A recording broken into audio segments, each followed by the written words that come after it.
हम में से ज्यादातर लोग ये सोचते हैं कि शेयर मार्केट से सिर्फ दो तरीके से कमाया जा सकता है। पहला कि शेयर का जो प्राइस है वो बढ़ जाए, उसको बेच के हम मुनाफा कमा सकते हैं, और दूसरा डिविडेंड के द्वारा। आज मैं आपको एक और तरीका बताने जा रहा हूं जिससे कि बिना शेयर को बेचे आप शेयर को रेंट पे देके पैसिव इनकम कमा सकते हैं। ये सुनने में थोड़ा अजीब लगता है। अभी तक तो हम लोग यही सोचते थे कि प्रॉपर्टी को रेंट पे दिया जाता है। ये शेयर्स कब से रेंट पे जाने लगा? मैं आपको बता दूं कि ये प्रोविजन पूरी तरीके से लीगल है। संघ में ये सेबी द्वारा रेगुलेटेड है और वर्चुअली रिस्क फ्री है। ये जो सिस्टम है इसको कहते हैं stock lending and borrowing mechanism.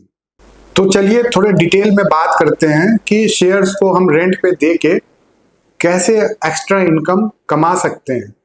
इस वीडियो में मैं आपको बताऊंगा सबसे पहले कि भाई ये शेयर रेंट जो SLBM बोलते हैं ये होता क्या है। इसके बाद हम लोग देखेंगे कि ये SLBM इस मैकेनिज्म जो है ये काम कैसे करती है। संग में ये भी जानना जरूरी है कि कितना रेंटल कमा सकते हैं, किस रेंज में हमको एक रेंटल इनकम एनुअली आ सकता है। इसके बाद हम लोग देखेंगे कितना सेफ है, कहीं पैसा डूब तो नहीं जाएगा। संग में ये भी जानेंगे कि अगर हमने अपना शेयर रेंट पे दे दिया है, उस दरमियान अगर कोई बोनस मिलता है, अगर कोई स्टॉक स्प्लिट होता है या डिविडेंड मिलता है, तो क्या मुझे उसका बेनिफिट मिलेगा कि नहीं। ये जानना भी जरूरी है कि हम तो रेंट पे दे रहे हैं और इनकम कमा रहे हैं, किराएदार कौन है शेयर्स का, कौन लोग शेयर्स को रेंट पे लेते हैं। लास्ट में ये जानेंगे कि इस फैसिलिटी को कैसे एक्टिवेट किया जा सकता है जिससे कि आप शेयर्स को रेंट पे देके एक एक्स्ट्रा इनकम कमा सके।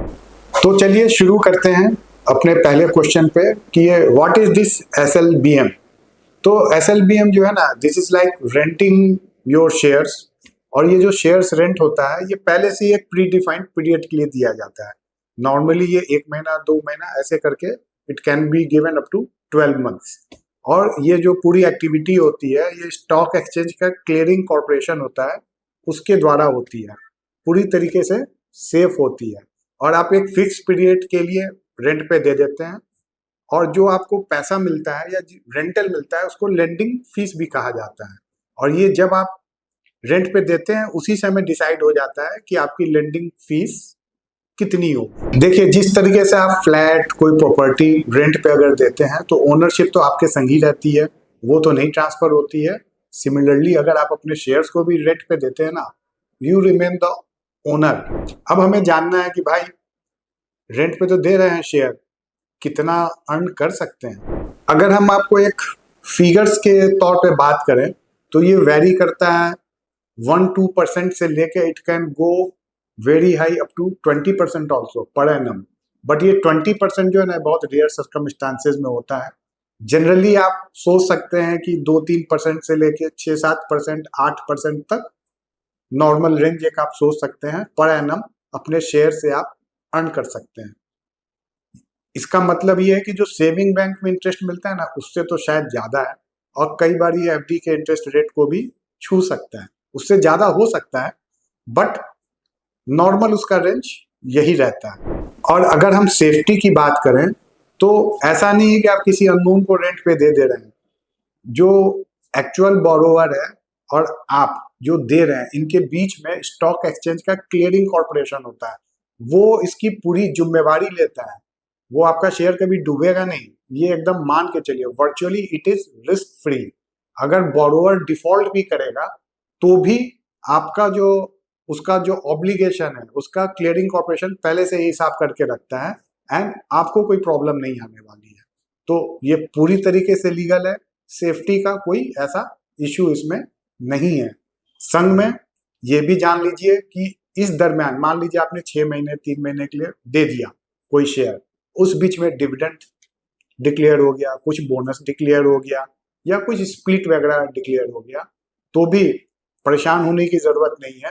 ये सब आपको मिलेगा, ये बोरोवर को नहीं मिलेगा। जैसे प्रॉपर्टी का एप्रिसिएशन हो गया, कुछ भी हो गया, you are the owner, you have the right.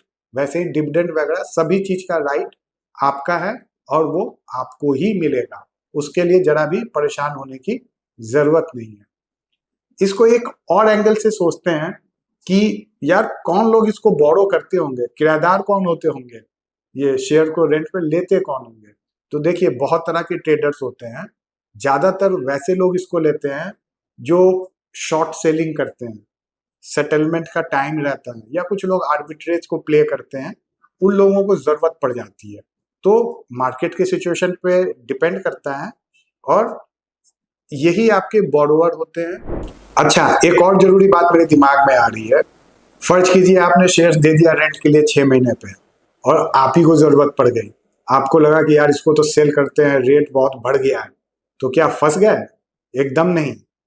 यहाँ पे आप इस एग्रीमेंट को पहले भी टर्मिनेट कर सकते हैं। हाँ, थोड़ा सा आपको लेंडिंग फीस, कुछ एक्स्ट्रा पैसा देना पड़ता है स्टॉक एक्सचेंज को। टेन्योर की बात करें तो इसका मंथली टेन्योर होता है, नॉर्मली 1 to 12 मंथ्स के बीच में होता है, और आप इसको चुन सकते हैं, इसको रोल ओवर भी कर सकते हैं कि 3 महीने के लिए दिया, बाद में लगा अगले महीने बढ़ाना है, उस समय के प्रिवेलिंग रेट के हिसाब से उसको रोल ओवर भी कर सकते हैं। तो फ्लेक्सिबिलिटी पूरी है। अब हम लोग बात करते हैं कि भाई कंसेप्ट तो अच्छा लग रहा है, इसको स्टार्ट कैसे करें।